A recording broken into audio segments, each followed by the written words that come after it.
বৰপেটা জিলাৰ সৰুক্ষেত্ৰী সমষ্টিৰ বৈঠাভাঙ্গা আৰু পিঠাদিৰ টিহু নদীৰ ওপৰত থকা কাঠৰ দলংখন 8 মাহ আগতেই ভাঙি চূৰ্ণ বিচূৰ্ণ হৈ আছে।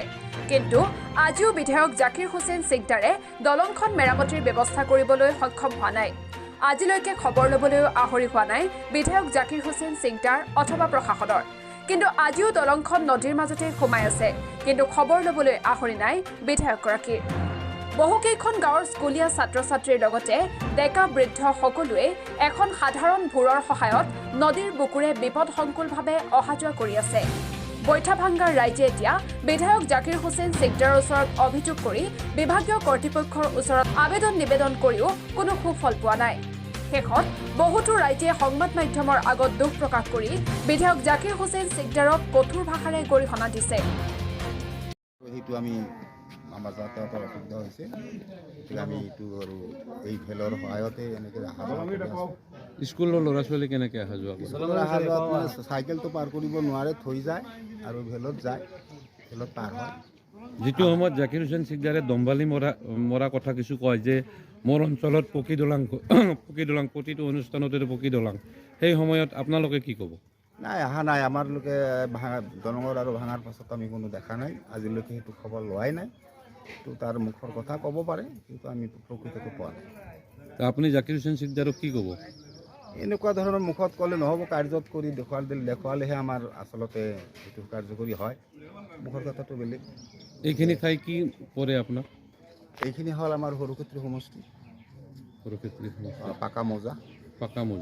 তেওঁতো দুবাৰকৈ বিধায়ক হ'ল, হোৱাৰ পিছত আপোনালোকৰ ফালে কোনো কেনেকুৱা আপোনালোকৰ প্ৰতি তেওঁৰ ভাৱধাৰা? তেখেতে যদিও আমাৰ এইফালে আমি কোনো কাম কৰাৰ আমি দেখা নাই আজিলৈকে, 2 বছৰ 2 টাৰ্মত। সিফালে তেওঁলোকৰ ইফালে কৰিব পাৰে, কিন্তু আমাৰ ইফালে আমি তাৰ কাম কাজ আমি দেখা নাই। টিভি চেনেলত খালি কথাৰ ফুলজাৰি মাৰাহে পৰিলক্ষিত হৈছে নেকি? আমি দেখা নাই। আমাৰ ইফালে বহুত কামত পাছ পৰি আছে আজিলৈকে। আমাৰ এইখিনিত আমাৰ চবচে আমি বেছি পাছ পৰি আছোঁ ৰাস্তা ঘাট, বিভিন্ন কাম পৰে। ইয়াৰ বিধায়ক জাকিৰ হুছেইন সিকদাৰ দুবাৰকৈ ইয়াৰ পৰা বিপুল ভোটত জয়লাভ কৰিছে। ইলেকশ্যনৰ সময়ত তেওঁ মানে এটা গানো ওলাইছিল যে এই ঘৰ মানে প্ৰতিটো ৰাস্তা পদূলি দলং, তেনেকুৱা এটা গানো ওলাইছিল। এই ক্ষেত্ৰত আপোনালোকৰ এইখন দলং আজি পানীত বুৰ যাই যোৱা দেখিবলৈ পোৱা গৈছে। এই ক্ষেত্ৰত আপুনি কি ক'ব? মই কি ক'ম আৰু, সেনেকুৱা হেনে 2বাৰ হৈ গ'ল। পহিলাবাৰ আহিছিল, সেইখনবাৰ সেই ৰাস্তাই গুচি ইয়াত নাহে, তাৰ দালাল পঠাই দিয়ে, বুজিছে? এইটো কিন্তু মোৰ নিজা কথা, মই দেখিছোঁ, জানিছে? তাৰপিছত সেইটো গ'ল।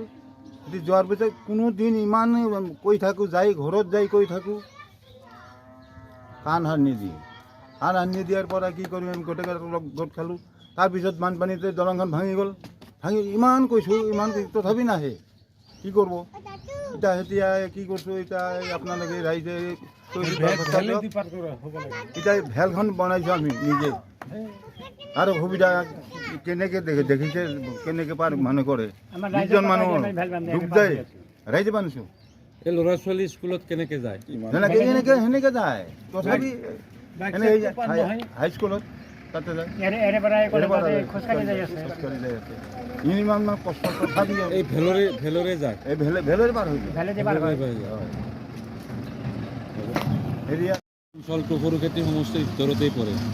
ইয়াৰ বিধায়ক, দুবাৰকৈ বিধায়ক হোৱা জাকিৰ হুছেইন সিকদাৰে প্ৰতিটো মুহূৰ্ততে এটা কথা কয় যে মই প্ৰতিটো অঞ্চলতে দলং ৰাস্তা পদূলিৰ জয়গান গাই ইলেকশ্যনৰ সময়ত তেওঁ এটা গানো বনাইছিলে।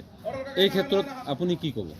তাৰমানে এতিয়াতো জাকিৰ হুছেইন সন্মুখত হ'লে তাক কি ক'লো হয়, এটা কি ক'ম, আমাৰ এই এটা ৰাস্তা এই বক্তদৰ পৰা বৈঠাভাঙ্গা আজি কমচে কম 3বাৰ 4বাৰ ৰাস্তাত সেই ৰাস্তাটো আহিছিল, ভিতৰৰ ৰাস্তাটো, এটা নহয় ভিতৰত। সেই ৰাস্তাটো কিমান প্ৰস্তুতি দিলে যে আমি এই কৰি দিম, 1 মাহৰ ভিতৰত কৰি দিম, 6 মাহৰ ভিতৰত কৰি দিম। ক'ত মিছা কথা, হোৱা নাই এতিয়ালৈকে। আৰু এতিয়ালৈকেতো আমাৰ এইখনতো অহাই নাই। আপুনি জাকিৰ হুছেইন সিকদাৰক কি ক'ব এতিয়া, বিধায়ক জাকিৰ হুছেইন সিকদাৰক? আমি কৈছোঁ সপনো দেখা নাপাব, এক সপনো দেখা নাপাওঁ, আমি মুঠি নেদেওঁ। 5 বছৰত কিজানি জানো।